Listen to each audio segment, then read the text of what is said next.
Et quand je suis enceinte de ma deuxième fille, hasard, moi je crois plutôt aux synchronicités, je vais je vais être en contact avec une cousine de ma mère qui va me lâcher lors d'une conversation que ma mère avant moi a eu un fils qui a été abandonné, qu'elle a eu très jeune, alors que mon grand-père travaillait en Afrique. Chez nous, toutes les femmes divorcent. Chez nous, tous les hommes sont infidèles. Bon, ça c'est une croyance et on va se retrouver avec une loyauté derrière. Je vais avoir une consultante qui me dit oui, mais j'ai pas confiance en mon copain et on va se rendre compte en travaillant son attitude lorsqu'elle m'explique, juste dans l'anamnèse, qu'elle crée quelque chose, un climat dans son couple qui potentiellement va faire penser à l'homme qu'il est rejeté et peut, dans une situation donnée, l'amener à avoir une relation extra-conjugale. À l'époque, je n'étais pas du tout dans la psychogénéalogie, je travaillais dans un club de golf. Et j'avais sympathisé avec un couple et qui était plus âgé que moi et ils avaient passé 10 ans à essayer d'avoir un bébé. Ça fonctionnait pas. 2 ans de suivi de la DAS pour adopter. Ils adoptent une petite Eurasienne magnifique. Le monsieur venait tous les samedis s'entraîner avec son bébé, trop mignonne. 6 mois après, il m'annonce que sa femme qui approchait des 40 ans était enceinte. Ils ont eu un petit garçon naturel. Ce que je ne savais pas, c'est qu'elle s'appelait Sylvie. Donc, il se peut que de manière transgénérationnelle, il y ait eu des premiers qui soient décédés.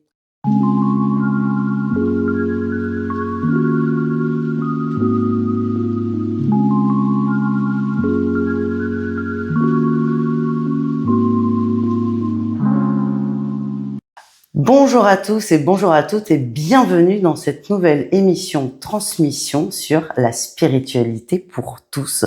Aujourd'hui, on va parler d'un sujet passionnant qui sont, parce qu'il y en a plusieurs, la psychogénéalogie de façon générale. Mais on va parler aussi particulièrement des mémoires familiales, des fardeaux qu'on se traîne et qui peuvent se transformer en blocage et aussi en petits soucis physiques. Mais ça, on en parlera au milieu de l'émission, plus en profondeur. Et pour cette émission, je reçois Nathalie Rié-Pommiès, alias Psycho-Paillette. Psycho-Paillette, oui. Bonjour Malou. Comment vas-tu? Merci, ça va très bien. Très heureuse d'être ici et de pouvoir, encore une fois, parler de ce que je fais et éclairer les gens un petit peu sur la psychogénéalogie. Éclairer, paillette, quel est le rapport? Psycho-paillette, ça fait un peu déjanté, drôle, fun. Oui, voilà, je voulais mettre un peu de légèreté dans quelque chose qui va travailler sur la psyché, le mieux-être de chacun. Donc, psychogénéalogie et paillettes, c'est-à-dire travailler son transgénérationnel pour trouver sa place et mettre des paillettes dans sa vie. Et dans ses chaussures. Comme dans mes chaussures. J'ai toujours des paillettes sur moi, aux boucles d'oreilles, aux chaussures, n'importe où. Toujours un petit peu de paillettes. J'adore. Alors, comme tu l'as dit, c'est pas la première fois que tu viens et je suis très contente que tu me fasses confiance à nouveau pour ce nouveau format. Est-ce que tu peux quand même te décrire, te présenter rapidement pour celles et ceux qui n'ont pas eu la chance de regarder tes précédentes émissions? Je suis psychogénéalogiste depuis quelques années, mais j'ai un parcours comme pas mal de gens qui arrivent dans la thérapie assez atypique, avec des épreuves de vie, des secrets de famille, des non-dits, et que j'ai pu découvrir. Et grâce à l'outil psychogénéalogie, j'ai pu remettre chacun à sa place dans ma famille et surtout m'ouvrir moi et me trouver moi, parce que en fait, je portais pas mal de fardeaux. Et bien, c'est comme Astérix, je suis tombée dans la marmite, Obélix plutôt, et je me suis prise de passion pour cette pratique. Je me suis formée. Aujourd'hui, je suis à 100% psychogénéalogiste, en étant passée par d'autres choses, le Reiki, le magnétisme, comme toute personne qui s'éveille. Mais là, c'est vraiment la psychogénéalogie qui est mon quotidien. Et comment toi, tu la découvres pour toi? Tu l'as dit, secret de famille, j'ai retrouvé ma place, là tu nous donnes des éléments de réponse. Mais quelle est toi ta rencontre avec la psychogénéalogie? Et tu as une histoire, parce que avant d'aider les autres à découvrir les blocages et à détricoter, tu as dû te détricoter toi-même. Comment ça se passe cette expérience? Déjà, pour faire court, mon histoire de vie, je suis une petite fille discrète, sage, une famille qui est pas très très bien, qui fonctionne pas très très bien. Les études, ça marche pas. Enfin, tout ce que j'entreprends, que ce soit ma vie amoureuse, professionnelle, j'y mets de la joie, j'y mets de l'énergie, mais ça marche pas. Ouais, ça coince. Et quand je suis enceinte de ma deuxième fille, hasard, moi je crois plutôt aux synchronicités, je vais être en contact avec une cousine de ma mère qui va me lâcher lors d'une conversation que ma mère avant moi a eu un fils qui a été abandonné, qu'elle a eu très jeune, alors que mon grand-père travaillait en Afrique. Voilà. Et ça va être le déclencheur de plein d'interrogations et je vais comprendre pourquoi je trouve pas ma place, pourquoi j'ai pas une bonne relation avec ma mère. Et donc, ça va me prendre un petit peu de temps. Et c'est la période Covid où on travaille dans les métiers de bouche à l'époque avec mon mari. Donc, on bosse, mais en même temps, je suis beaucoup sur Internet et bien va venir à moi cette technique par l'intermédiaire de Dominique Jacob. Mhm. Et là, tout de suite, ça tire. Je me dis, bon, il faut que je travaille mon arbre. J'ai travaillé le mien avec elle. On a remis certaines personnes, certaines choses à leur place, découvert d'autres choses, compris d'autres choses. Et ça a travaillé, ça a cheminé. Je me suis dit, non, mais j'ai tellement envie d'en savoir plus et de me former. Au départ, me former pour augmenter mes compétences. Et puis, je dis non, je vais aider les gens, c'est trop magique. Oui, parce qu'en fait, toi, tu découvres, parce que là, je vais synthétiser tout ce que tu viens de nous expliquer, c'est que toi, tu découvres que tu as un frère que tu n'as jamais connu. Ouais, tout à fait. Et donc, secret de famille, c'est ça, c'est... j'ai un grand frère, mais je l'ai jamais su. Et puis, t'es enceinte, j'imagine que t'as pas 15 ans à cette époque-là. Non, j'ai 30 ans. Voilà, à 30 ans, tu découvres ça.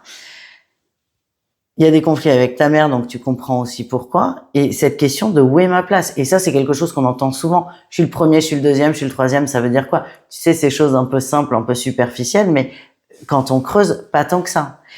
Et toi, t'as quand même un gros choc qui est de, je suis pas entière parce qu'il me manque un bout, la famille, elle est pas complète. Et là, tu rentres là-dedans. Donc, ça n'a pas dû être évident non plus. Mais toi, ce dont je me rappelle, et c'est ce qui m'a plu chez toi, c'est que tu es passionné par ce que tu fais et qu'il y a un réel travail d'enquête. Tu dis, je fais mon arbre et tu décortiques. Et c'est vrai que hier, parce que tu es chez moi quelques jours, on en a parlé et c'est vertigineux, en fait. Les infos que tu as pu avoir par tes connaissances, par les époques, du bon sens et les croisements. C'est, faut être accroché. J'ai un cerveau qui connecte les informations et en même temps ça m'a permis d'augmenter mes connaissances générales. Exemple, l'histoire ça m'intéressait pas quand j'étais au lycée ou autre. Et là, je suis obligée de me replonger dans les époques et puis j'ai des gens qui sont pas forcément français. Je vais aussi me replonger dans la culture, aller comprendre la culture pour les aider à détricoter tout ça et à comprendre cette systémie qui s'est mise en place. Et pourquoi ces réactions, pourquoi les non-dits, puis en fonction des époques. Et au jour d'aujourd'hui, je travaille énormément pour la France sur les guerres, par exemple. Et c'est important ce que tu dis sur les époques. J'ai fait du droit et l'enfant légitime ou illégitime, peu de gens le savent, mais c'est extrêmement récent. Moi, quand je fais du droit, j'ai 16-17 ans, je viens d'avoir mon bac, donc j'étais encore plus jeune, très jeune, il y a beaucoup trop d'années, mais c'est autour des années 80-90. Et donc, il y a aussi le contexte. C'est pour ça que tu parles d'histoire et de culture. C'est que nous, en France, on a une certaine culture judéo-chrétienne, notamment. Tu vas en Côte d'Ivoire ou en Corée, la culture est complètement différente, le rapport au couple, le rapport aux enfants. Et tout ça, c'est des connaissances que tu as engrammées pour pouvoir guider au mieux tes consultants. Et j'imagine aussi que les religions ont un rôle très important. Tu parlais des guerres. Ça peut avoir aussi un énorme impact, les fardeaux qu'on se traîne. Et on va aller voir tout ça. Donc il y a du boulot, quoi. C'est incroyable. Ah oui, j'ai beaucoup de travail en amont. Avant la première séance, ça c'est mon approche à moi, mais j'aime aller chercher des infos, des documents historiques ou autres pour étoffer ce que je vais pouvoir apporter à la personne qui me consulte. On parlait en intro, j'ai dit les mémoires familiales, c'est un terme qu'on entend souvent, mais qu'est-ce que ça veut dire? C'est quoi une mémoire familiale? Eh bien, c'est des informations qui se transmettent de génération en génération. Alors, il y a des positives et il y a des négatives. Moi, les gens que je rencontre, c'est qu'ils sont impactés par quelque chose qui les empêche de vivre une vie qui leur convient, qui se rendent bien compte que malgré leurs efforts, rien ne change. Donc, ça peut peut-être venir d'ailleurs. Donc, une mémoire et l'épigénétique, bien, elle a démontré aujourd'hui, on engramme l'histoire de notre famille à travers nos cellules. Donc, on va pouvoir retrouver sur des segments d'ADN des cicatrices. Alors, on va pas identifier le trauma, mais on sait qu'il y a quelque chose qui se balade et qui demande qu'à sortir parce que cette personne qui l'a vécu à une époque donnée, ce qui n'a pas été exprimé et digéré, va se rejouer sur les générations suivantes jusqu'à ce que quelqu'un fasse un travail. Et aujourd'hui, on a des outils, avant on ne les avait pas, pour justement aller libérer, comprendre ce qui s'est passé et rendre à l'aïeul ce qui lui appartient. Quel genre de problèmes peuvent avoir une origine transgénérationnelle? Est-ce que tu as sans rentrer dans les anecdotes parce que ça va arriver plus tard, mais est-ce que tu as des exemples de problématiques qu'on peut retrouver? Donc toi, la tienne, c'était je me sens bloquée, j'arrivais pas à aller au bout des choses. Est-ce que tu as d'autres exemples que tu peux rencontrer? Ça va être une problématique. Tous les axes importants de vie, ça va être la santé, l'amour, l'argent, le professionnel et on va faire des recherches. Voilà, tous les axes importants de la vie qui contribuent à notre épanouissement. Si c'est bloqué, pourquoi est-ce que c'est bloqué? Moi, mon truc, c'est toujours chercher le pourquoi du comment. Ouais, l'enquête. Ouais, jamais. Il y a toujours une source quelque part. Une maladie, on va dire oui, mais de génération en génération, on est porteur de cette maladie dans notre famille. Oui, mais il y a bien un premier. Il y a bien une première personne. Donc, qu'est-ce que ça va raconter? Voilà. Et pourquoi toi tu viens encore porter cette chose-là? Toi, en fait, les gens qui te consultent ou qui travaillent la psychogénéalogie, le but, c'est de couper un peu cette transmission subtile de blocage, de difficulté, pour enfin se libérer et libérer la suite. Alors, tu as un peu répondu à ma prochaine question. Comment ces mémoires se transmettent-elles? Dans le fonctionnement du système familial aussi, dans des croyances, des loyautés. Il y a des phrases toutes faites dans les familles, des attitudes, des croyances limitantes par rapport à l'argent, à la pauvreté, à l'amour. Chez nous, toutes les femmes divorcent. Chez nous, tous les hommes sont infidèles. Ça c'est une croyance et on va se retrouver avec une loyauté derrière. Je vais avoir une consultante qui me dit oui, mais j'ai pas confiance en mon copain et on va se rendre compte en travaillant son attitude lorsqu'elle m'explique, juste dans l'anamnèse, qu'elle crée quelque chose, un climat dans son couple qui potentiellement va faire penser à l'homme qu'il est rejeté et peut, dans une situation donnée, l'amener à avoir une relation extra-conjugale. Et là, on va parler, moi, je remonte toujours sur le couple des parents, la rencontre des parents.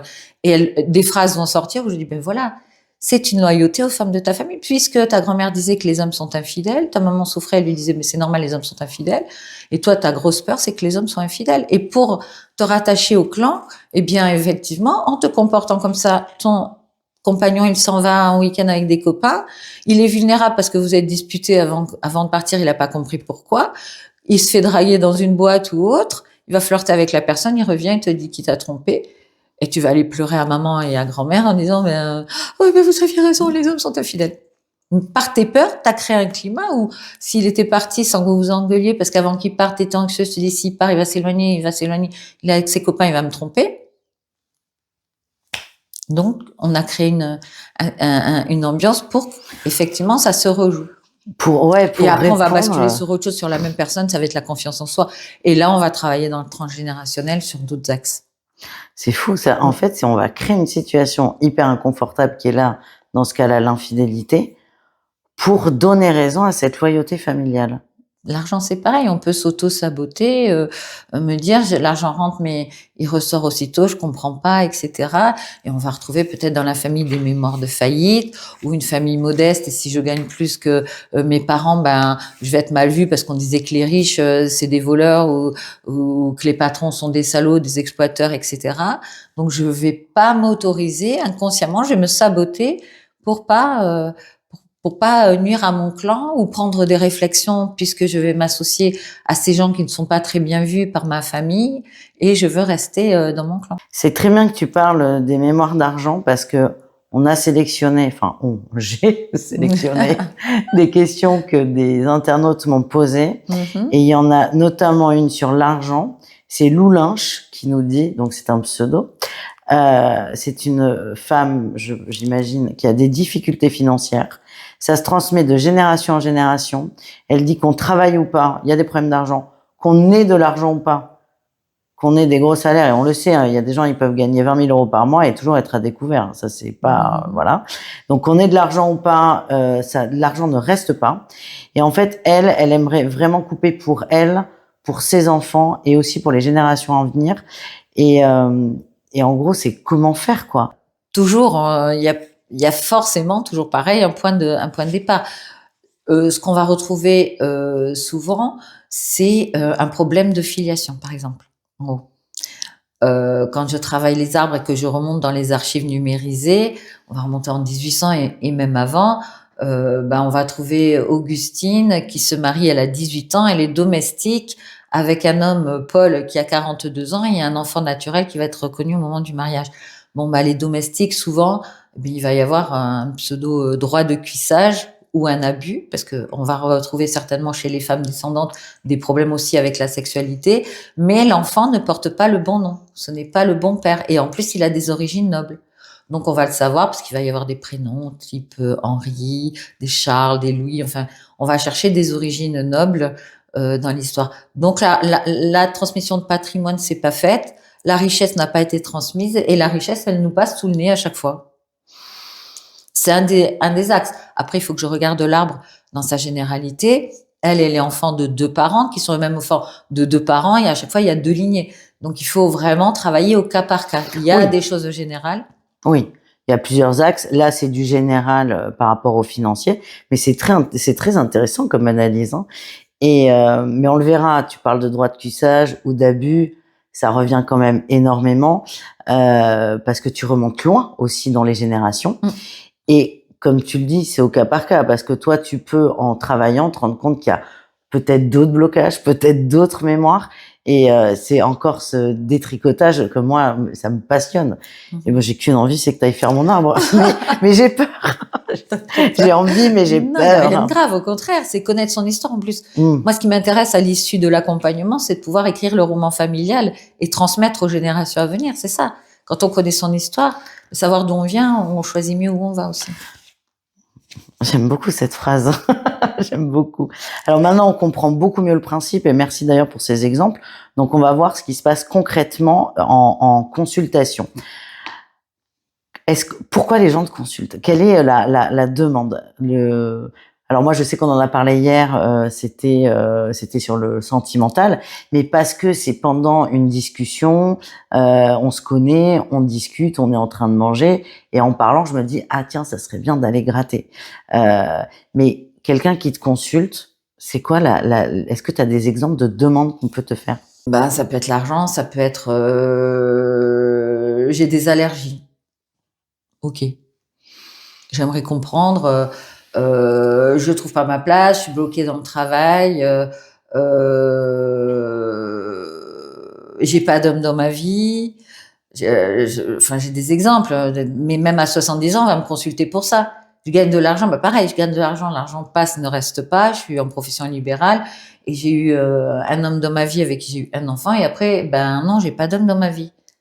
Bon, voilà, les sujets sont vraiment divers et variés. Et là, on va retrouver un vœu de, elle voulait être bonne sœur quand elle était petite. Donc, la personne, elle a même le look d'une bonne sœur. Comme moi. Alors, j'ai pas le look. Et donc, on a annulé des vœux, en fait. On va peut-être faire ça tout à l'heure. Moi, je voulais être bonne sœur quand j'étais gamine. Ouais, ça peut être tout. J'arrive pas à avoir d'enfant. Pourquoi c'est bloqué? J'ai fait des tests médicaux. Normalement, tout irait bien. Mais l'enfant n'arrive pas. Voilà, j'ai pas d'homme dans ma vie et en plus le sujet sur lequel on va me consulter au départ peut nous amener sur une problématique tout à fait différente. Est-ce que tu as un thème récurrent quand même ou pas, ou c'est toujours très varié? Alors comme je travaille pas mal les lignées de femmes, ça tourne beaucoup autour de la sexualité en fait. D'accord. Le fait d'avoir des enfants, un mec. Les enfants, les abus, beaucoup. Aujourd'hui, en plus, on en parle de plus en plus. Donc, les gens ont besoin de comprendre et de se livrer aussi. Parce que parfois, c'est quelque chose qu'on garde en soi, qu'on a cru travailler à un moment donné. Et en même temps, pourquoi le révéler? Puisque ce qui n'est pas résolu se rejoue dans les générations en dessous, celle qui a été victime ou celui, parce que j'ai des messieurs qui me consultent aussi, c'est que ça s'est joué plus haut. Ça vient d'un système, parfois ça vient du système familial. Donc s'il y a quelqu'un qui fonctionne mal dans le système familial, c'est que au-dessus ça s'est déjà joué. Tout. Donc c'est vraiment couper les liens, que ça s'arrête pour les générations dessous. Est-ce que tu as un exemple qui t'a vraiment marqué? Dans une consultation de travail sur la lignée, sur la mémoire, de déblocage. Est-ce qu'il y a une anecdote de consultation qui vraiment t'a marqué?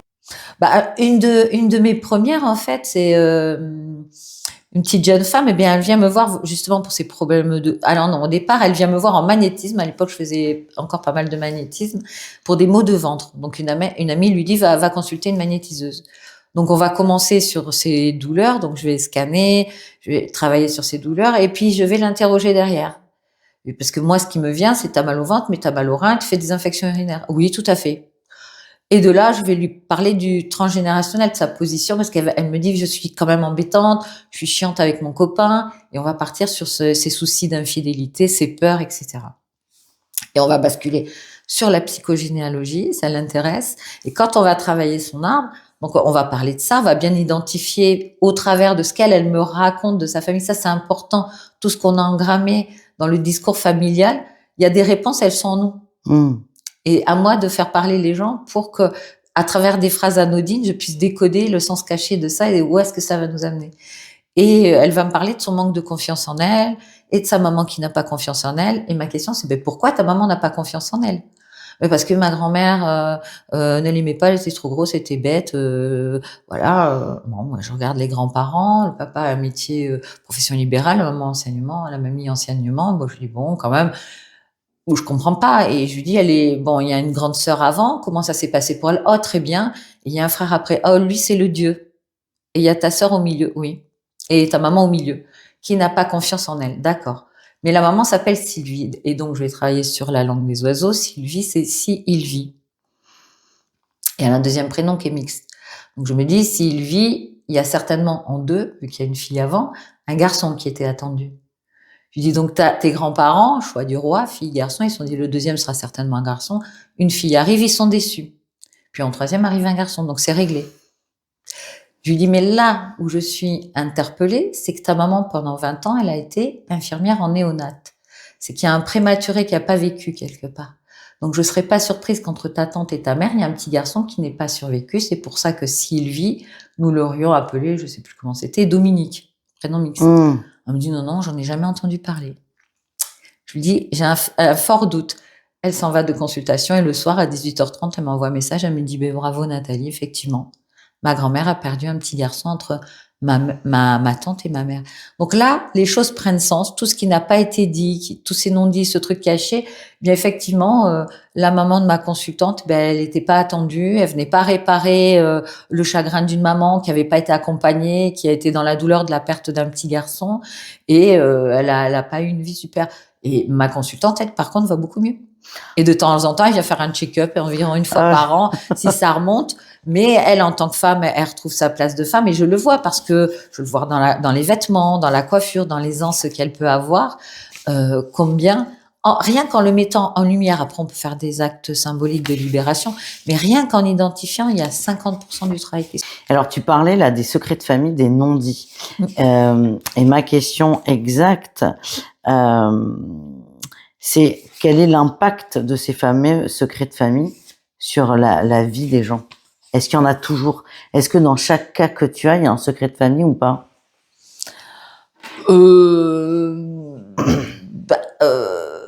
Forcément, ça prend sa source sur des non-dits et des secrets. Et derrière un secret, on va adopter un comportement de manière à cacher le secret.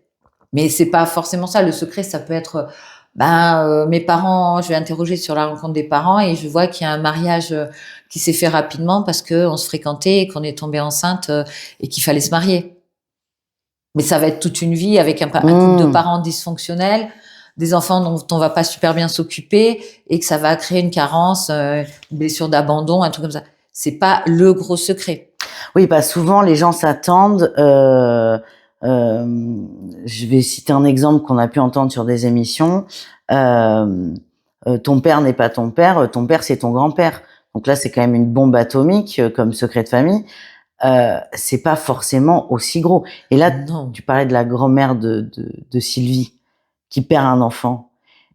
Même si aujourd'hui on parle beaucoup plus de fécondité, de faire des enfants, mais c'est une génération où, mais c'est même pas qu'on cache qu'on a perdu un enfant, c'est que ça ne se fait pas d'en parler et on n'en parle pas aux enfants. Tu vois, moi par exemple dans ma famille, moi je sais comment ça s'est passé pour maman parce que je lui ai posé la question. Et maman m'a dit une phrase qui m'a un jour interpellée. Elle me dit, j'ai toujours eu du mal à avoir des enfants. On est 4. Et à un moment, je dis, mais attends, qu'est-ce que tu entends par avoir du mal à faire des enfants? Et donc là, elle m'a expliqué. Mais s'il n'y a pas cet échange, s'il n'y a pas ce besoin de comprendre, elle va pas me dire à 3 ans, bon, en fait, en telle année, j'ai perdu un enfant, en telle année, ça a failli pas. C'est pas des sujets qu'on a. Donc ça, c'est déjà des micro-secrets de famille. Et le fait aussi, bon, ça se fait plus trop aujourd'hui, encore dans certains endroits, mais le fait de se marier parce que madame est enceinte, c'est pas un mariage d'amour. C'est un mariage on a dérapé, faut bien passer pour la société. Donc ça va être considéré comme des secrets de famille. Donc après, on peut retrouver, oui, des gros secrets, plus haut, mais on va tomber toujours sur les mêmes problématiques, la spoliation, l'argent. Ça peut être un meurtrier dans la famille. Ça peut être, si je remonte à la guerre, par exemple, je vais avoir, oui, ma grand-mère, texto de ma consultante, elle était surnommée de putaboche. Bon, ça suit quelque part, puisque la grand-mère, ça, c'est son arrière-grand-mère, la grand-mère, elle va avoir des comportements bizarres, elle va couper ras les cheveux de tous ses enfants, filles comprises. Ces petites filles, elles vont pas avoir leur féminité, ça va être compliqué. Elles vont pas développer leur sens du féminin, etc. Puis la grand-mère, elle a été mère parce qu'elle a une pléiade d'enfants. Voilà, c'est ma grand-mère, elle a eu 15 enfants. Oui, elle a été enceinte la moitié de sa vie. Pensez-vous que cette femme, elle ait eu envie forcément tout le temps d'avoir des rapports et forcément d'avoir des grossesses, parce que c'était compliqué, parce qu'il y avait pas assez d'argent, il fallait nourrir les enfants, et il y avait la santé, il y avait le physique de la femme. On est dans notre génération aujourd'hui, mais 2 générations au-dessus. Et tu disais, tu travailles beaucoup sur les guerres, et notamment la Seconde Guerre mondiale. Tu parlais d'Allemands, les Boches, pour les très jeunes, c'est des Allemands, pendant la guerre. Là, il y a dû avoir énormément. Là, on est sur des générations où il y a beaucoup de choses qui remontent. Est-ce que tu as des exemples? T'as ça c'est pas mal déjà. Le fait d'être tondu comme la femme. Mais ça, c'est ouais. Et on va retrouver des gens qui sont coiffeurs et qui travaillent avec la marque Schwarzkopf allemande, comme si on ne devait pas oublier. Ah putain, j'ai une amie qui est formatrice. Alors c'est pas une obligation, ouais, mais sur cet arbre précis, oui, tout prenait sens, parce qu'on se débrouillait toujours à être coiffeur depuis justement cette période-là. Oui, il faut pas. Donc, mais je vais pas attacher ça. C'est dans un contexte historique propre à la famille. Faut pas faire de raccourcis. Et en même temps, la consultante me dit, mais ça me fait trop rire, c'est évident. Ben oui, c'est drôle. C'est évident qu'il s'est passé ça. Ou si on prend où était le grand-père, je cherche toujours si le grand-père il a entre 20 et 35 ans pendant la guerre, il était où? Est-ce qu'il est resté à la maison? Est-ce que il est parti au travail obligatoire en Allemagne? Voilà, parce que si j'ai un enfant né en 41, en 43, en 44 et qui a des dysfonctionnements, voilà, des choses qui nous ramènent, et dans le sens du prénom qu'on lui a donné, ça va m'indiquer aussi. Je vais me poser la question s'il n'y a pas des problèmes de filiation. S'il y a des enfants mal aimés, voilà. Voilà, au moment de l'héritage, il va y avoir des discordes, donc chacun. Mais la guerre, bien sûr que ça fait des dégâts. Alors j'ai une question, et on va peut-être reprendre l'exemple de Sylvie. Que ressent une personne quand elle comprend enfin l'origine de son blocage? Mais ils ont envie d'en savoir plus. C'est surtout un allègement, comme si on déposait quelque chose. Et même sur le visage, je vois le visage quand on décode ensemble et qu'on comprend, un sourire comme si, ah ouais, je suis pas dingo déjà, je suis pas folle, ou je suis pas fou. Ce qui m'est arrivé, je me doutais bien qu'il y avait quelque chose derrière qui venait expliquer ça. Et c'est vraiment un grand soulagement, un apaisement. Et on y revient en séance suivante. Et là, les gens ont fait les actes, ils ont compris. Et puis après, ça peut être plein de choses. C'est des émotions. Quand je travaille sur les lignées de femmes, que je fais mettre les chaises en rond et on s'adresse à toutes les femmes, on va faire une danse de célébration ou des trucs comme ça. Ça dépend, c'est vraiment au cas par cas. Et que la personne me dit, mais je me suis enfermée, j'ai pleuré les femmes de ma famille, c'est-à-dire qu'elles pleuraient ces lignées, quoi. Toutes celles qui n'ont pas pu pleurer avant elles. Donc je me sens mais vraiment soulagée. Alors j'ai une question de Catherine. On en a pas mal parlé, c'est les secrets de famille. comment détecte-t-on les secrets de famille? Comment toi tu les captes? Et en fait, la question sous-jacente, en plus de ta logique et de tes connaissances, est-ce qu'il n'y a pas aussi un peu de médiumnité derrière tout ça? Alors, ça, je m'en suis aperçue, plus je pratique, plus je m'aperçois que j'y vais direct et que parfois on me souffle, parle de ça, enfin, franc-maçonnerie, franc-maçonnerie, je sais quoi la franc. Voilà, l'histoire avec les Allemands, c'est, voilà, je canalise. Après le secret, nous, on va tout poser en décodage. On va avoir le décodage biologique, ça va être au travers des maladies, ça va être au travers des prénoms, les dates de naissance, à qui on est rattaché, des trous dans l'arbre, des absents. Quand on va me dire ah oui mais moi au côté de mon père il aura plus jamais parlé, je connais rien. Bon mais il y a bien un déclencheur qui fait que le père il a plus envie d'être en relation avec sa famille.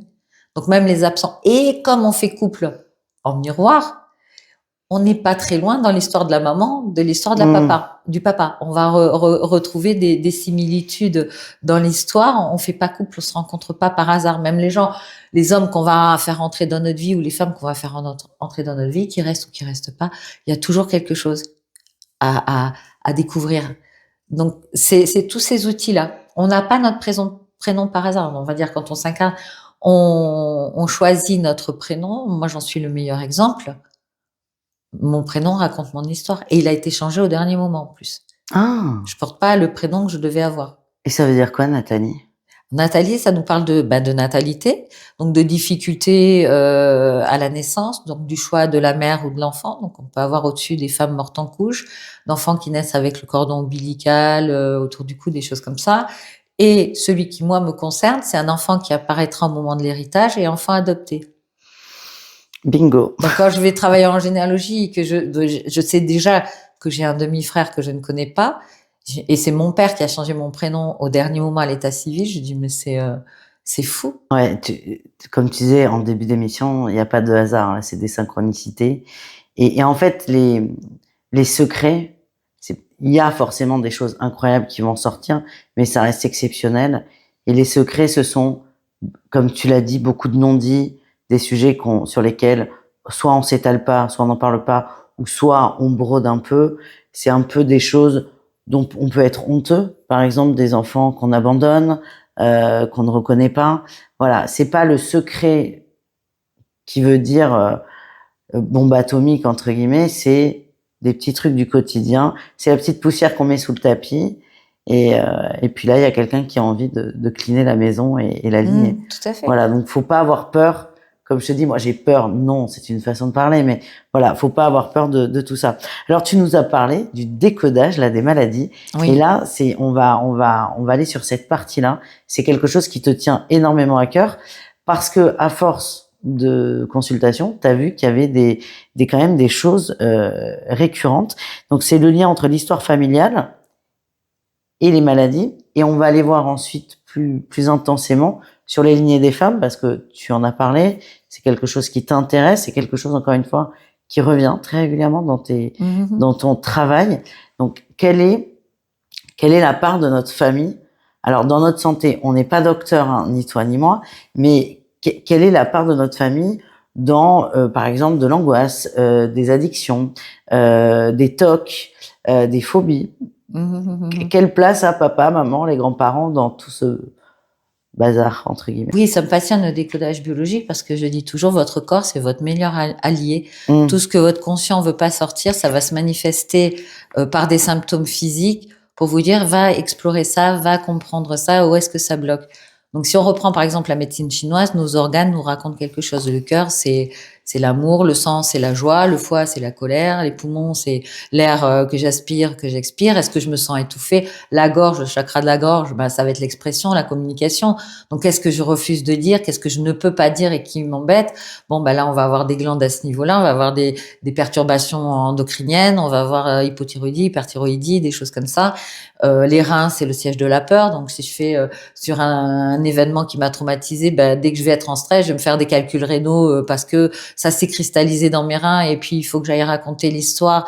Et parfois même, je m'en souviens pas tellement ça a été violent et mon cerveau a bugué ou autre, des choses comme ça.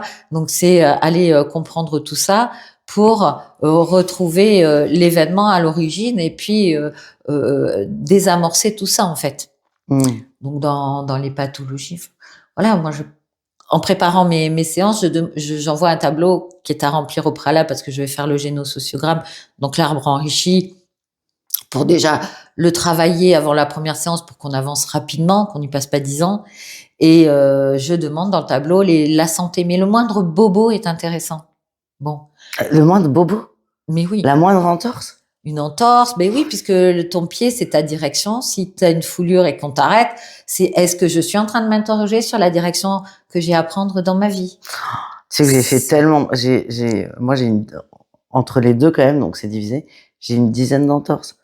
Et c'est bien parce que ça fait très longtemps que j'en ai pas fait, donc je suis au bon endroit. Mais oui, je cherche ma voie, eh bien je vais avoir c'est vrai, des beau. choses. Des fois, on va te mettre à l'arrêt un truc violent dans ta vie. C'est bien parce que tu es à 100 à l'heure, tu veux pas entendre, et il faut que tu t'arrêtes, il faut que tu repenses. Mais c'est difficile de changer aussi des choses dans notre vie quand on a fonctionné comme ça tout le temps. Et surtout, quand on est programmé dans un système, exemple, moi, je sais pas que j'ai un frère, je sais pas même. Si on m'avait dit ces choses-là, ça aurait changé mes choix de femme. D'accord? Je vais pas refaire l'histoire. Mais donc, maintenant, je comprends. Je comprends les choses. Mais c'est ça, d'où la Et question. c'est digéré. Voilà, les problèmes digestifs, qu'est-ce que je n'ai pas digéré? Voilà. Il y a plein de choses. Et moi, quand je reçois un tableau et qu'on me met problème d'amygdale, opération des amygdales, des végétations, problème de genoux, appendicite et au-dessus la maman, obésité morbide et herpès, je sais déjà qu'on va parler d'abus. Et ça m'est confirmé. La personne, au bout d'un quart d'heure, une demi-heure, elle me dit, quand j'étais petite, quand j'étais dans mon bain, mon père m'obligeait à faire des trucs. Parce que le truc c'est pas digéré, voilà, l'herpès buccal, c'est sale, donc j'ai un truc, les abcès, c'est une colère non exprimée, et c'est avéré à chaque fois. Donc ce qui n'enlève pas un suivi médical et des soins médicaux à côté, mais aller comprendre où est le trauma, d'où ça vient, si c'est le mien, si c'est de ma mère, de mon père, etc. Et si on se le remet, on se refile comme une patate chaude, et que voilà.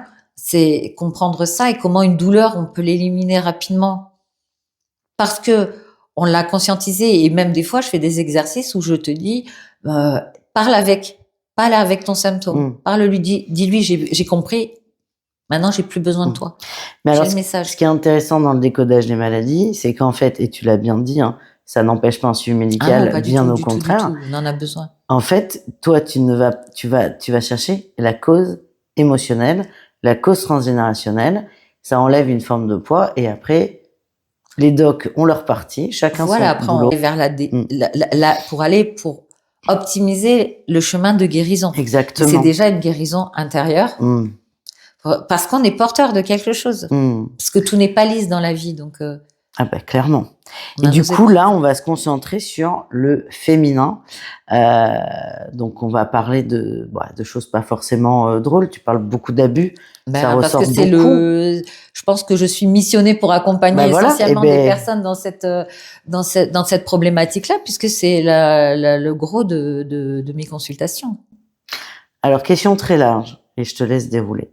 Peut-il exister un lien entre mémoire familiale et troubles gynécologiques, type endométriose, on en parle de plus en plus, ou le fait d'avoir des difficultés, de souffrir pendant les menstruations, d'avoir des difficultés à avoir des enfants.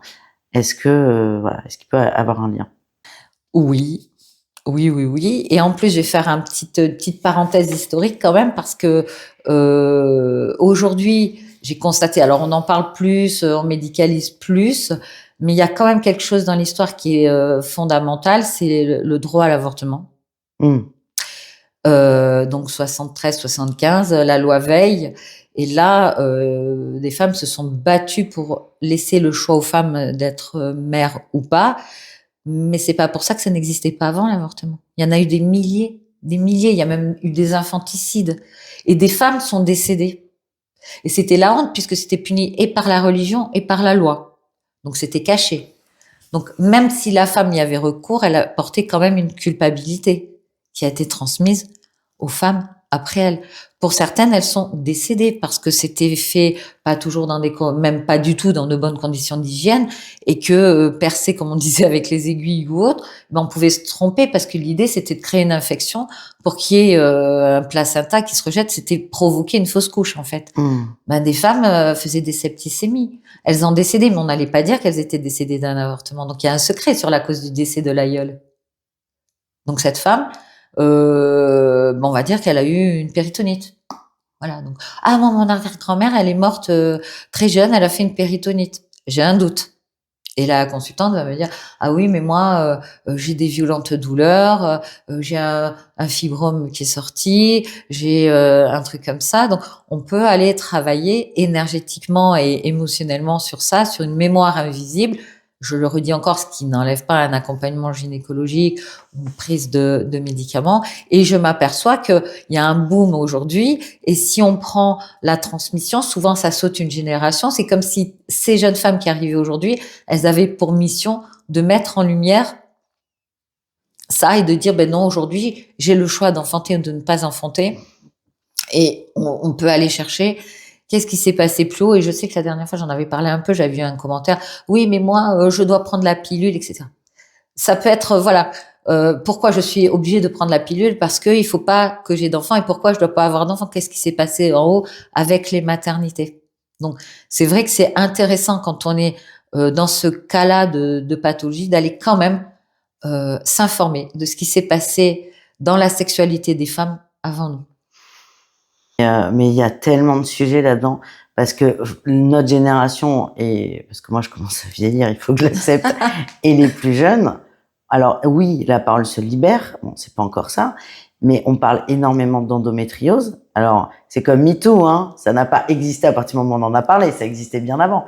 Mais c'est vrai que là, les problèmes de menstruation des femmes, on en parle de plus en plus. Là, il y a des analyses médicales, il y a des études qui sont faites où déjà il y a beaucoup de femmes qui souffrent de ça, qu'on est hommes et femmes de moins en moins fertiles. Je rappelle quand même l'appel de notre président à la natalité au cas où. Donc la société ne fait plus d'enfants et ça on en parle. Et alors ça peut être des choix de je veux pas d'enfants et c'est ok, mais on voit bien qu'il y a une tendance qui arrive.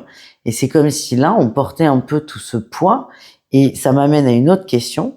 Est-ce que les difficultés à tomber enceinte peuvent-elles avoir un lien transgénérationnel?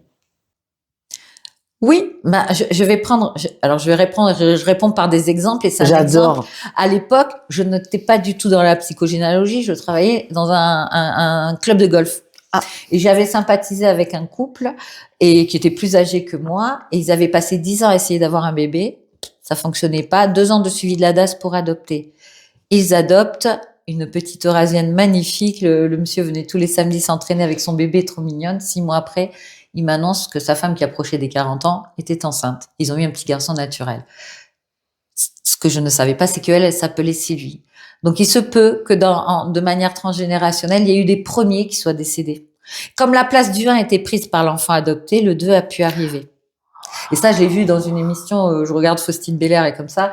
Et c'était un couple pareil, ils étaient en voie d'adoption, eux. Alors, c'est encore plus magique. C'est que le bébé, on leur dit, il y a un bébé qui arrive, il n'est pas encore arrivé, elle tombe enceinte. Ils vont accueillir 2 bébés quasiment en même temps, puisqu'ils restent dans leur engagement d'adoption et leur enfant naturel arrive. C'est bien qu'il y a une place de 1, il y a eu un problème sur des 1, des traumas non réglés, des chagrins non réglés. Voilà. J'ai eu un exemple aussi, on me raconte comme si c'était quelque chose de banal. Mon arrière-grand-mère et mon arrière-grand-père, ils ont eu des jumeaux. Oui, il y a eu des jumeaux. Ah oui, mais la fille, ils l'ont donnée à sa tante, à la sœur de mon grand-père, qui avait perdu sa petite fille de 3 ans. Et pour la consoler, elle était inconsolable. C'est-à-dire que eux, la femme de ce monsieur, elle a démarré une maternité après que l'enfant de la belle-sœur soit décédé. Et ça a fait une grossesse gémellaire, parce que ça aussi, c'est intéressant, les grossesses gémellaires. Pourquoi? Eh bien, on en fait 2. Comme ça, nous, on garde un et on donne un pour la consoler, on lui donne un enfant. Les grossesses gémellaires, faut chercher s'il y en a des 1 qui sont morts et en faisant 2, s'il y en a un qui meurt, il en reste un deuxième. C'est inconscient. C'est pas travaillé par la personne. Et je dis, je vais pas calculer. C'est ton corps qui a engrammé ce chagrin transgénérationnel en disant, maintenant, on va faire des 2 Comme ça, s'il y en a deux, et là j'ai travaillé sur un bouquin qui s'appelle le syndrome du jumeau perdu. Et il y en a plus qu'on ne croit des débuts de grossesse gémellaire avec voilà, j'ai des consultantes qui me disent moi quand je suis née, il y avait un fœtus, un mini fœtus en même temps que moi quand je suis née dans le placenta. Donc il y a vraiment tellement de choses à explorer, tellement de choses qui viennent nous raconter le chagrin, la tristesse que je m'explique pas. Donc je vais souvent acheter les objets par deux en paire. Donc c'est-à-dire que in utero, j'ai été avec un deuxième bébé qui n'a pas survécu, mais très tôt la maman peut ne pas s'en apercevoir et moi je vais porter la tristesse de quelqu'un à qui manque quelqu'un dans sa vie. Et alors ça c'est, tu vois, je fais un parallèle avec le début de l'émission. Ça, c'est ce que toi t'appelles un secret de famille. Donc, tu n'en es pas un parce qu'en fait, c'est pas. Mais la maman ne le sait même pas. Donc aujourd'hui, on a des outils, on va pouvoir aller explorer, comprendre par les comportements, l'analyse du comportement. Donc c'est pas forcément les secrets, c'est pas forcément volontaire ni même conscient. Non. Et donc, faut pas avoir peur parce que je sais qu'on a fait un live il y a peu de temps. On voyait que des fois, il y avait des peurs, qu'il y ait des choses qui explosent, mais ça peut être prendre conscience de choses dont on ne savait pas avant parce qu'il n'y avait pas les outils et parce que même là, pour l'exemple, la femme ne le savait pas. Elle va te plaire cette question. Le corps des femmes ou des hommes peut-il exprimer ce que la famille n'a jamais exprimé? Le corps, ça va être par des symptômes. Donc ça peut. On est tous cardiaques, il y a un gros problème avec l'amour dans la famille. On se montre pas qu'on s'aime, il y a eu des pertes, un papa qui est décédé, j'avais 5 ans, j'ai été placée à la DAS, voilà, l'amour n'est pas là. L'amour n'est pas là. L'amour, on le symbolise quand tu le dessines. Quand je suis une love, je fais un cœur. J'ai des cœurs aux oreilles. Amour, cœur. Si l'amour n'est pas présent dans la vie, je vais avoir des problèmes cardiaques. Faut vraiment que je me trouve le sang, les hémorragies, une hémorragie, tu fais des hémorragies, on va dire gynécologiques ou tu vas faire une rupture aortique ou comme ça. Cherche où est la joie dans ta vie. Est-ce que tu es en perte de joie? Est-ce qu'il y a une grosse tristesse au fond de toi? Et il va falloir aller explorer d'où ça peut venir pour que ton corps soit triste à ce point qu'il se met à saigner et à pleurer quelque part par des saignements. Enfin, il y a plein de choses. Quand tu me disais l'entorse, c'est pareil. Voilà, le genou, c'est je et nous. Si j'ai des problèmes au genou, moi et les autres, comment ça se passe? Est-ce que tu vois, là, l'exemple des femmes là que tu as eu, des femmes se transformer après ce travail? Ah oui. Ah oui, complètement. L'exemple dont je te parlais hier de Nathalie, là, à Abidjan. Oui. Qui m'appelle au départ, elle, c'est parce qu'elle a 42 ans et que elle n'arrive pas à rester en couple avec des hommes. Au bout de 10 mois, 1 an, il la quitte. Elle comprend pas pourquoi, il n'y a pas de conflit. Donc, on va travailler sur son arbre. Alors, je vais aussi regarder la culture africaine, le mariage, la symbolique, etc. Et dans son arbre, sa maman a été mariée avec un monsieur, elle a eu 2 enfants et ils se sont séparés. Moi, c'est les informations que j'ai. Et après, elle a rencontré le papa de Nathalie, elle a eu 2 enfants, dont Nathalie. Et quand on va faire l'anamnèse au premier rendez-vous, qui dure au moins 2 heures, parce que vous avez les réponses en vous, on a les réponses en nous, on va échanger là-dessus. Elle me dit effectivement, ma mère, son premier mari était d'ethnie différente et les familles s'entendaient pas et ça a eu raison de leur mariage, ils ont divorcé. Après avoir rencontré le papa, etc. Donc je reste là-dessus, mais je suis pas super convaincue sur les amours impossibles ou autres. Et vraiment en fin de séance, je relis les problématiques de Nathalie, et en plus c'est le même prénom que moi, et je vois règles douloureuses. Je dis, règles douloureuses, raconte-moi. Elle me dit, quand j'ai mes règles, je suis très malade, et j'ai fait dépistage d'endométriose, je n'ai rien, fertilité, je suis fertile, mais je suis super malade, et pire encore, quand j'ovule, je suis en vrac. Oh là là. Moi, mon cerveau fait la syntaxe, pas d'homme, malade. Qui est la femme morte en couche chez toi? Elle me dit, quand j'ai fait mon arbre, j'ai demandé des informations à mon père, sa tante est morte en couche et le bébé aussi, c'était son premier bébé. Je dis, Nathalie, ça nous parle de natalité, du choix de la mère et de l'enfant, donc on retrouve bien la femme morte en couche. Quel est l'autre lien avec cette femme pour toi? Elle dit, mon prénom africain, j'ai le même qu'elle parce que je suis la 4e de 4 filles, elle était la 4e de 4 filles. Et là, en fait, on va pas du tout travailler sur le mariage, on va travailler sur ça parce que Si l'homme me quitte 10-12 mois, ça devient une relation sérieuse, on va se mettre en couple, on va faire une famille, je vais tomber enceinte. Mais si je suis enceinte, je vais mourir comme la grand-tante.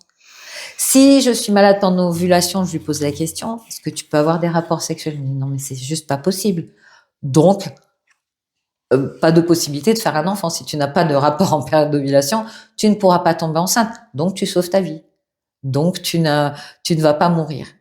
Et là, on prend conscience et là, on a fait des actes. Et aujourd'hui, Nathalie ne souffre plus. Pour te dire, c'est complètement dans l'inconscient. J'ai rien fait de spécial. On a juste été mettre en lumière ça.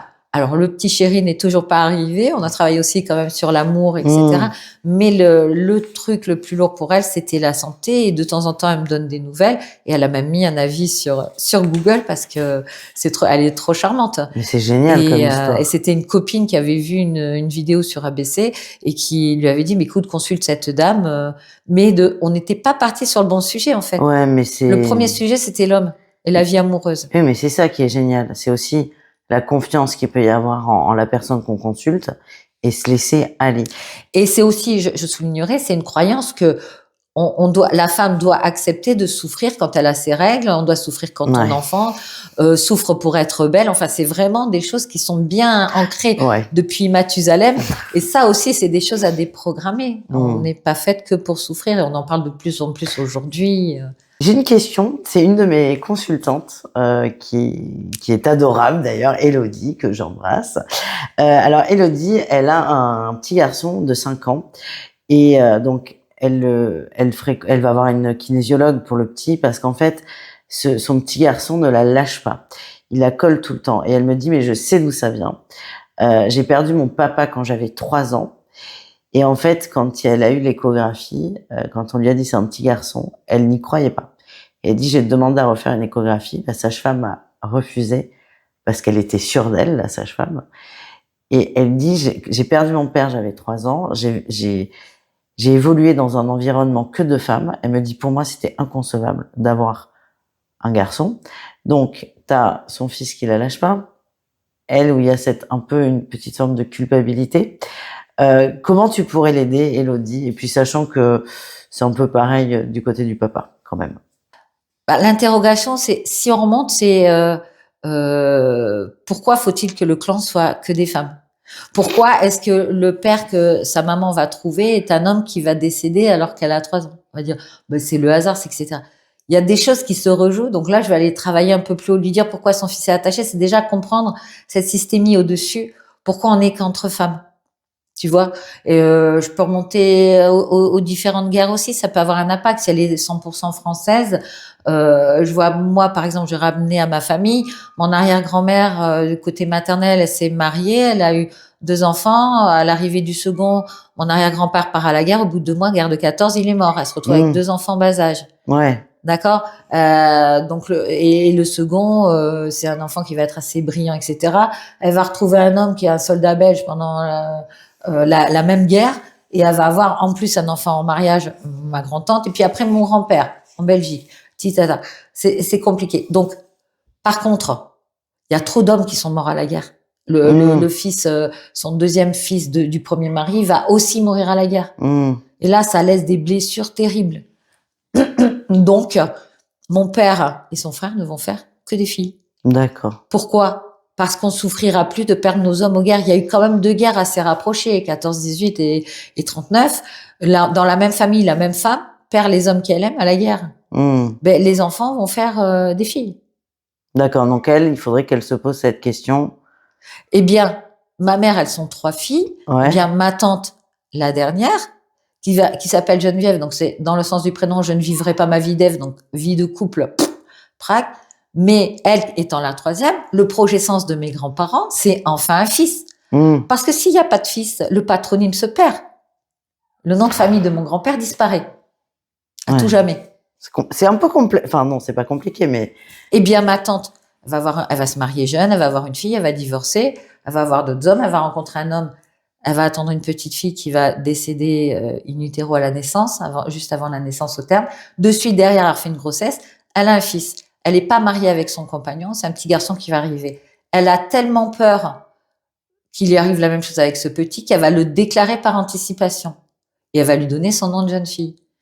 Le petit va naître, quelques mois après le baptême du petit, le papa les abandonne et s'en va. Elle a rempli sa mission, elle a ramené un fils dans la famille, le nom de famille va durer, puisqu'elle lui a donné son nom de jeune fille, et elle a réparé le projet sens pour lequel elle n'avait pas fait le job, c'est-à-dire qu'elle n'était pas née garçon. Par contre, elle a une vie amoureuse, elle n'aura pas une vie joyeuse. Ouais. Mais mon cousin est né, lui-même a eu un garçon, et ça y est, on refait une filiation. Okay, sinon, tout s'arrêtait là. D'accord. C'est complètement inconscient. Je vais avoir des commentaires, c'est archi perché, mais non, pas du tout. Non, c'est pas. Ça fait tout son sens parce qu'en plus, mon cousin n'a pas une vie très épanouissante. Professionnellement, il s'est pas trouvé. Amoureusement, ça a pas duré avec la maman. Et quand à une époque, je les vois plus trop, mais quand je l'avais vu, j'avais pas les outils, mais je vais dire que c'est un enfant de remplacement. En plus, il arrive après un enfant décédé, donc un petit peu un gisant, ce qu'on appelle un gisant. Donc ça, si les gens sont intéressés, il faut me consulter. J'expliquerai ce qu'on vient incarner, parce qu'on travaille sur le cercle de vie. Ouais, mais ça, oui, effectivement, c'est un autre sujet. Mais pour te dire comment ça va être, on va être en réparation de quelque chose et mission accomplie. En fait, elle a rempli sa mission. Ben oui, c'est complètement ça. Parce que c'était le drame de mon grand-père, c'est de pas avoir eu de fils. D'accord. Donc là, pour répondre à Elodie, donc tu donnes ton exemple de vie. Je peux pas donner une réponse comme ça. Non, mais bien sûr. Mais ton exemple, il est très intéressant. Et oui, surtout oui, elle peut sortir de ce cycle infernal entre guillemets. Enfin, puis surtout libérer, parce que ce qui la dérange surtout, c'est qu'elle me dit, ça me fait de la peine pour mon fils de voir qu'il me lâche pas. Et il fait pareil avec sa grande sœur. Mais donc voilà, donc il peut y avoir plusieurs éléments de réponse. Merci beaucoup. Donc maintenant, on va se faire un petit moment un peu léger, des questions. Tu réfléchis pas. Ah oui. C'est des questions à choix, à choix multiples. Vous pouvez le faire avec nous aussi. QCM, attention. QCM. Le Fast and Curious spirituel, un peu de détente. C'est avant de conclure l'émission, on relâche un peu la pression. On va se marrer. T'es prête? Mais tout à fait, vas-y. Tu réfléchis pas. Surprise. Ton guide spirituel, il te parle en douceur ou il te crie dessus quand tu fais n'importe quoi? Non, il me parle en chanson, mon guide. Ah ouais? Tous les jours. D'accord. Ou des playlists sur Amazon Music. Et je vais avoir des chansons qui s'enchaînent avec toutes des messages qui me parlent énormément. Où je me réveille le matin avec une chanson dans ma tête et c'est une réponse à une interrogation. Super. Elle est trop mignon, mon guide. Trop bien. Karma rapide ou karma qui arrive 10 ans plus tard quand t'as oublié? 10 ans plus tard, je pense. Sauge pour purifier ou pour masquer l'odeur du gratin brûlé? Non, c'est la cannelle pour le gratin et la sauge pour purifier. Ton intuition te guide ou elle t'embrouille parfois? Non, elle me guide, c'est que parfois, longtemps je ne l'ai pas écoutée, mais sinon elle me guide bien, mon intuition. C'est que je ne l'ai pas écoutée assez. Tu parles à l'univers, mais il répond vite ou est-ce qu'il te laisse en vue? Il me laisse en vue. Chakra du cœur ouvert, mais patience fermée dans les embouteillages? Mais? Patience fermée dans les embouteillages? Oui, je sais pas. Je sais pas, je prends le métro. Ouais. Éveil spirituel ou réveil difficile le matin? Éveil spirituel. Tu donnes de bons conseils, mais est-ce que tu les suis toi-même? Non, pas toujours. Justement, parfois je me pose et je me dis, mais qu'est-ce que tu fais? Applique-les sur toi aussi, Nathalie, ça bloque là. Normal. Pose-toi et travaille aussi. Non, mais c'est bien de répondre, d'être honnête. Les cordonniers les plus mal chaussés. Complètement. Prends du temps pour toi. Stage spirituel ou week-end raclette? C'est dur. Entre les deux, mon cœur balance. Stage spirituel avec raclette. Stage spirituel raclette, tout à fait. Voilà. L'univers t'envoie des signes, mais toi, tu fais semblant est-ce que tu fais semblant de pas comprendre parfois? Non, pas du tout. Ouais, pas aujourd'hui. Là, tu joues plus. Aujourd'hui, non. Tu joues plus au con. Je suis connectée, là, c'est bon. Tu lâches prise ou tu fais semblant? Parfois, on fait semblant, bien sûr. Tu demandes la patience. Imagine, tu demandes la patience à l'univers. Est-ce que la vie t'envoie des gens pénibles pour que tu t'entraînes? Oui. Merci beaucoup pour ces réponses très appréciables qui nous aident à te connaître davantage.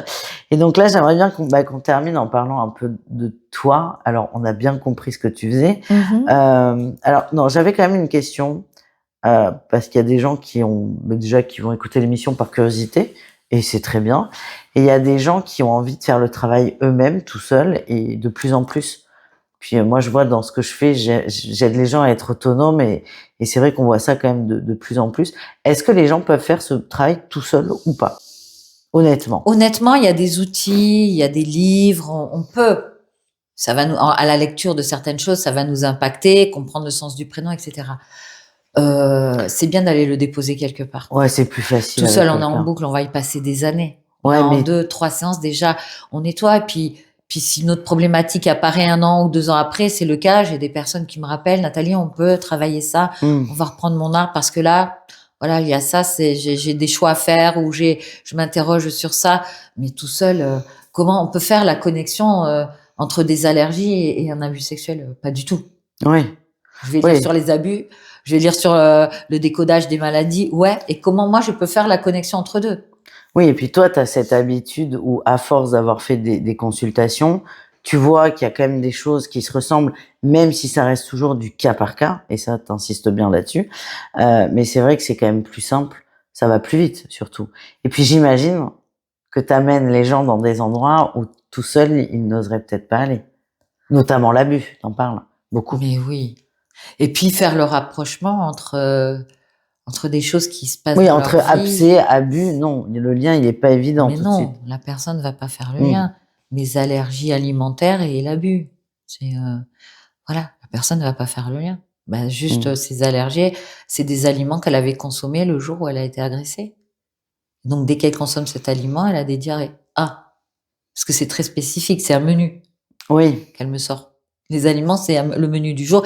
Et quand je lui dis, pour moi, c'est un menu, elle me dit, oui, c'est le repas. Cite les allergies, parce que moi, je les connais, mais les gens qui nous regardent, non. Et c'est vrai que c'est très particulier. J'ai une consultante après consultation, elle m'envoie un mail en me disant, je suis intolérante alimentaire à légumes variés, œufs, viande rouge, céréales, yaourt, soda. C'est quand même très spécifique. Oui, et c'est rare, quoi. C'est pas gluten et melon. Le gluten aussi, ça vient raconter quelque chose. Oui. Le lait, ça vient raconter quelque chose. Et là, comme on a travaillé sur cette histoire-là, la séance suivante, je dis, écoutez, moi j'ai une info, d'où parfois aussi, on va dire, canalisation. Quand vous avez été gardé ce jour-là, c'était un jour où il n'y avait pas école. C'était quoi le menu de maman, je vais vous dire. Légumes, macédoine de légumes, steak haché, pâtes, yaourt, coca. Elle me dit, Nathalie, c'est le menu qu'il y avait sur la table. Voilà. Eh bien, l'inconscient a engrammé. Je te donne un signal. Attention à toi. C'est dégueulasse. Quand tu manges ça, me rappelle du trauma que tu as eu, de l'agression que tu as eu. Diarrhée, sel, c'est évacuer quelque chose de sale de notre corps, de dangereux. On prend une substance toxique, un aliment pas frais. Souvent, on va avoir vomissement, diarrhée. C'est une réaction du corps pour éliminer ce qui est dangereux du corps. Voilà. Et là, elle a conscientisé ça et travaillé. Et donc là, on a travaillé sur parler à l'aliment quelque part. Dit, toi, je te mange, mais je me rappelle que je t'ai mangé le jour, mais je n'ai plus été agressée. Et on travaille aussi la ligne du temps, c'est-à-dire cet événement, il m'est arrivé, j'avais 7 ans. Aujourd'hui, j'en ai 30. Pourquoi il résonne toujours autant? C'est violent, mais pourquoi les symptômes de cet événement ou autre chose, une grande peur ou un accident de voiture ou autre, ça a toujours la même. Je suis dans le même état émotionnel qui m'embête dans ma vie en fait. Voilà. Mais merci. Mais la personne, elle avait été faire le rapprochement. Oui, mais comme tu le dis, tu vois, c'est parce que la question, c'est est-ce qu'on peut le faire seul? Oui, mais on n'ira jamais aussi loin tout seul. Et c'est vrai qu'il faut avoir le détachement que tu as pour te dire, déjà, voir que c'est de la macédoine et te dire, attends, toi, tu le fais le rapprochement. Mais comme tu dis, nous, on va boucler, on va pas comprendre. Effectivement, c'est des allergies qui sont pas communes. Même si elles racontent toutes quelque chose, c'est pas banal. J'en ai plein. Oui, mais toi, tu fais le rapprochement. Elle peut pas le faire. Mais c'est ça. Donc puisque je travaille c'est comme les alchimistes. Oui. Les recettes des alchimistes, c'est vraiment, il y a des choses, c'est hyper codé. Si on n'a pas l'outil pour décoder, on peut pas plus la pratique, plus la connexion, puisque moi, c'est un appel vraiment du cœur. Si je le fais, c'est un travail, mais c'est vraiment pour que les gens se libèrent rapidement de choses pour s'ouvrir un futur plus joyeux, plus heureux. Le mieux, c'est de consulter Et c'est vrai que ça va beaucoup plus vite. Et tu vas nous expliquer comment, et on va plus ou moins finir là-dessus, c'est comment ça se passe, une consultation avec toi. Tu nous as déjà donné un petit indice tout à l'heure, avec un mot compliqué que j'ai pas retenu. Donc, tu as une anamnèse qui est très longue. Explique. Alors déjà, j'ai au envie de prendre un préalable, rendez-vous, j'ai un comment ça se entretien. passe Voilà, moi j'ai ma petite fiche de prise de rendez-vous. La personne me contacte par mail ou autre, j'aimerais un rendez-vous. On va se caler un quart d'heure, une demi-heure d'échange gratuit pour savoir si ma technique peut être adaptée à ses besoins. On fait vite un débrief de sa situation, l'âge, etc., l'environnement. Ce qui bloque chez elle, si elle a identifié déjà de quoi on part pour remonter, aller chercher une explication. Ok, on valide, on se cale un premier rendez-vous. À ce moment-là, moi, j'envoie un dossier à me compléter avec un tableau où on va recenser pour elle, ses parents, sa fratrie, grands-parents, oncles, tantes et arrière-grands-parents. On remonte jusque-là, déjà, si on a. Et il va me falloir le nom de famille, les prénoms, tous les prénoms, les dates et les lieux de naissance, les études qui ont été faites, les métiers qui sont occupés, les problèmes de santé, tout ce qui est trait à la maternité, s'il y a des enfants morts-nés, des fausses couches, des IVG, les décès, les dates et les causes de décès, parce que si on décède de vieillesse, mais c'est dans l'ordre des choses. Si on décède brutalement dans un accident de voiture, c'est pas la même chose. Ce qui va en rester sera pas la même chose dans la famille. Ça, je demande aussi de faire un tableau des traumas et des émotions, des épreuves et des émotions. Quand j'étais petite, j'ai eu ça, je me suis sentie abandonnée, rejetée, humiliée. À 15 ans, un mec m'a quitté, ou j'ai eu un accident, ou voilà.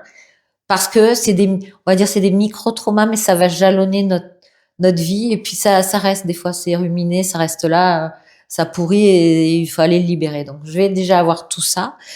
J'envoie à la personne un exemple d'arbre, ce qu'on appelle le génosociogramme, parce qu'il est enrichi d'informations. C'est un arbre généalogique à faire surtout à la main, parce que quand on va les dessiner, qu'on va les placer, papa, maman, mes grands-mères, machin. Ah, j'adorais ma grand-mère. Ah là, c'était une sorcière, elle était méchante. Il y a des émotions, Ouais, il y a il y des a une connexion informations. déjà qui se fait avec nos ancêtres. Et ça, c'est intéressant, parce qu'à un moment, j'avais pas capté, mais les gens me faisaient des super arbres sur GénéAnet, et il n'y a pas l'émotion avec.